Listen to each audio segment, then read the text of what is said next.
নমস্কাৰ আপোনালোক সকলোকে পুনৰবাৰ মোৰ ইউটিউব চেনেল তথা ফেচবুক পেজ পংকজ লিমকালে আন্তৰিকতাৰে স্বাগতম জনাই লৈ আনিছোঁ কামৰূপ জিলাৰ ছাত্ৰ সন্থাৰ উদ্যোগত বকুৱালখী থানাৰ অন্তৰ্গত জাৰিহাটত এদিনীয়া বৰ্ণাঢ্য কাৰ্যসূচীৰে অনুষ্ঠিত হোৱা ৰাভা দিৱসৰ খবৰ। গতিকে চাই থাকক সম্পূৰ্ণ ভিডিঅ'টো। তো ইতিমধ্যে আপোনালোকে সকলোৱে অৱগত হৈছে যে যোৱাকালি বিষ্ণুপ্ৰসাদ ৰাভা দিৱস আছিলে আৰু বৰ্ণাঢ্য কাৰ্যসূচীৰে ৰাজ্যখনৰ বিভিন্ন প্ৰান্তত অনুষ্ঠিত কৰা হৈছে ৰাভা দিৱস। আৰু একেদৰে কামৰূপ জিলাৰ ৰাভা ছাত্ৰ সন্থা, কামৰূপ জিলাৰ ৰাভা মহিলা পৰিষদ, কামৰূপ জিলাৰ ষষ্ঠ অনুসূচী দাবী সমিতিৰ উদ্যোগত পশ্চিমলোকী আঞ্চলিক ৰাভা ছাত্ৰ সন্থা, পশ্চিমলোকী আঞ্চলিক ৰাভা মহিলা পৰিষদ, পশ্চিমলোকী আঞ্চলিক ষষ্ঠ অনুসূচী দাবী সমিতিৰ লগতে জাৰিহাট যুৱ সংঘৰ উদ্যোগত জাৰিহাটৰ ৰাজহুৱা খেলপথাৰত এদিনীয়া বৰ্ণাঢ্য কাৰ্যসূচীৰে অনুষ্ঠিত কৰা হয় ১বিংশতিতম বাৰ্ষিক কলাগুৰু বিষ্ণুপ্ৰসাদ ৰাভা দিৱস। বিগত ২০টা বছৰে কামৰূপ জিলাৰ ৰাভা ছাত্ৰ সন্থা, কামৰূপ জিলাৰ ৰাভা মহিলা পৰিষদ আৰু কামৰূপ জিলাৰ ষষ্ঠ অনুসূচী দাবী সমিতিয়ে কামৰূপ জিলাৰ বিভিন্ন প্ৰান্তত ৰাভা দিৱসটি অনুষ্ঠিত কৰি আহিছিল। কিন্তু এইবেলি তেওঁলোকে স্থানটো নিশ্চিত কৰিলে বকুৱালখী থানাৰ অন্তৰ্গত জাৰিহাটত। আৰু সেই মৰ্মে যোৱাকালি এদিনীয়া বৰ্ণাঢ্য কাৰ্যসূচীৰে জাৰিহাটৰ যি ৰাজহুৱা খেলপথাৰ আছে সেই ৰাজহুৱা খেলপথাৰত অনুষ্ঠিত কৰা হয় কলাগুৰু বিষ্ণুপ্ৰসাদ ৰাভা দিৱসটি। আৰু ৰাতিপুৱাৰ ভাগতে স্ক্ৰীণত আপোনালোকে দেখি আছে দৃশ্যাংশসমূহ আপোনালোকক দেখুৱাই দি আছোঁ। ৰাতিপুৱাৰ ভাগতে যি পতাকা উত্তোলন, সেই পতাকা উত্তোলনৰ কাৰ্যসূচী অনুষ্ঠিত কৰা হয় আৰচু মহিলা পৰিষদ আৰু ষষ্ঠ অনুসূচী দাবী সমিতি কামৰূপ জিলাৰ। আৰু তেওঁলোকৰ যি সভাপতিসকল আছিল, সভানেত্ৰী আছিল, তেওঁলোকে যি পতাকা সেই পতাকা উত্তোলন কৰে। তাৰপিছতে শ্বহীদ তৰ্পণ কাৰ্যসূচী ৰূপায়ণ কৰা হয়। ৰাতিপুৱা ১০ বজাত প্ৰতিমূৰ্তিত মাল্যাৰ্পণ কৰা হয়। বিষ্ণুপ্ৰসাদ ৰাভা দিৱসৰ যি প্ৰতিমূৰ্তি, সেই প্ৰতিমূৰ্তিত মাল্যাৰ্পণ কৰা হয়। ৰাতিপুৱা ১০ বজাত গছপুলি ৰোপণৰ কাৰ্যসূচী ৰূপায়ণ কৰা হয়। ১ বজাত কামৰূপ জিলা ৰাভা ছাত্ৰ সন্থা, কামৰূপ জিলা মহিলা পৰিষদ আৰু কামৰূপ জিলা ষষ্ঠ অনুসূচী দাবী সমিতিৰ যি সভানেত্ৰী আছে তেওঁলোকৰ সভাপতিত্বত মুকলি সভা অনুষ্ঠিত হয়। আৰু এই মুকলি সভাৰ দৃশ্যাংশ আপোনালোকে দেখি আছে। সুন্দৰ এক সমবেত সংগীতেৰে এই মুকলি সভাটি অনুষ্ঠিত কৰা হয়। আৰু এই মুকলি সভাতে তেওঁলোকৰ যি স্বগোষ্ঠীয় অৰ্থাৎ যি ৰাভা জনগোষ্ঠীয় ছাত্ৰ ছাত্ৰীসকল আছে আৰু ২০০০ যি সদ্য ঘোষিত হাইস্কুল শিক্ষান্ত পৰীক্ষা আৰু হায়াৰ ছেকেণ্ডেৰী পৰীক্ষা, সেই হায়াৰ ছেকেণ্ডেৰী পৰীক্ষাত শিক্ষাৰ্থীৰে উত্তীৰ্ণ হ'বলৈ সক্ষম হৈছিল। তেনে ২০০ৰো অধিক কৃতি ছাত্ৰ ছাত্ৰীক তেওঁলোকে সম্বৰ্ধনা জনায় আৰু পাজাৰ, মানপত্ৰ, গছপুলি আৰু এখনকৈ ডিক্সনাৰীৰে এইসকল কৃতি ছাত্ৰ ছাত্ৰীক সম্বৰ্ধনা জনায়। সন্ধিয়াৰ ভাগত বন্তি প্ৰজ্বলন যি কাৰ্যসূচী, সেই বন্তি প্ৰজ্বলনৰ কাৰ্যসূচী অনুষ্ঠিত কৰা হয়। আৰু সন্ধিয়া ৬:৩০ বজাত এই কাৰ্যসূচী ৰূপায়ণ কৰা হয়। ৭ বজাত সাংস্কৃতিক সন্ধিয়াৰ যি বন্তি, সেই বন্তি প্ৰজ্বলন কৰা হয়। আৰু ৭:৩০ বজাত সাংস্কৃতিক সন্ধিয়াৰ যি মঞ্চ, সেই মঞ্চখন উদ্বোধন কৰে শোভাৰাম ৰাভা, অধ্যক্ষ ৰাভা হাছং ছাত্ৰ হিত পৰিষদ দুধনৈ। আৰু মুকলি সভাত বিভিন্ন জনগোষ্ঠীয় যি কৃষ্টি দল আছে, সেই কৃষ্টি দলসকলৰ দ্বাৰা তেওঁলোকৰ জনগোষ্ঠীয় যি নৃত্য, সেই নৃত্য প্ৰদৰ্শন কৰাৰ এক মনোৰম যি কাৰ্যসূচী, সেই কাৰ্যসূচী ৰূপায়ণ কৰা হয়। সন্ধিয়াৰ ভাগত সাংস্কৃতিক সন্ধিয়াত স্থানীয় তথা আমন্ত্ৰিত শিল্পীসকলৰ দ্বাৰা যি সাংস্কৃতিক অনুষ্ঠান, সেই সাংস্কৃতিক অনুষ্ঠান অনুষ্ঠিত কৰা হয়। আৰু স্ক্ৰীণত আপোনালোকে দেখি আছে এনেদৰে কাৰ্যসূচীসমূহ ৰূপায়ণ কৰা হৈছে।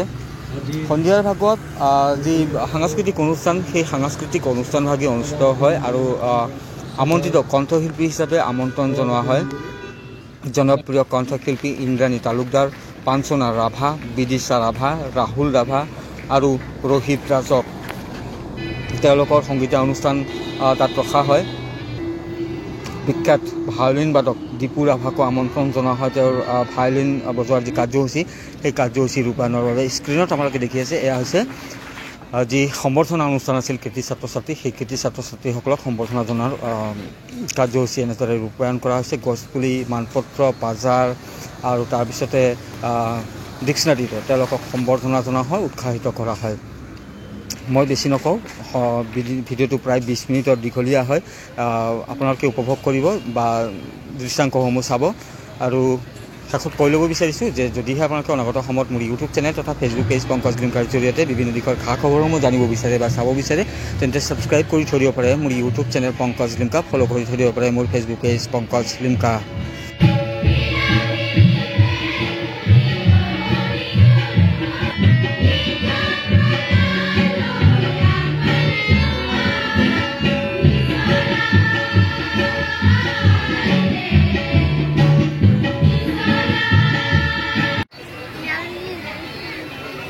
ধন্যবাদ সন্মান জ্ঞাপন কৰিম ধন্যবাদ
প্ৰথমতে বিষ্ণুপ্ৰসাদ ৰাভাদেৱৰ গীতেৰে আৰম্ভ কৰিব লৈছোঁ হেল্ল' মই মনিটৰ পোৱা নাই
তুমি পোহৰ যুগে যুগে মৰা জাতি ৰাণা ৰূপে ৰূপে ৰখে নেছে ঘৰে অভিনৱ কত শত চন্দে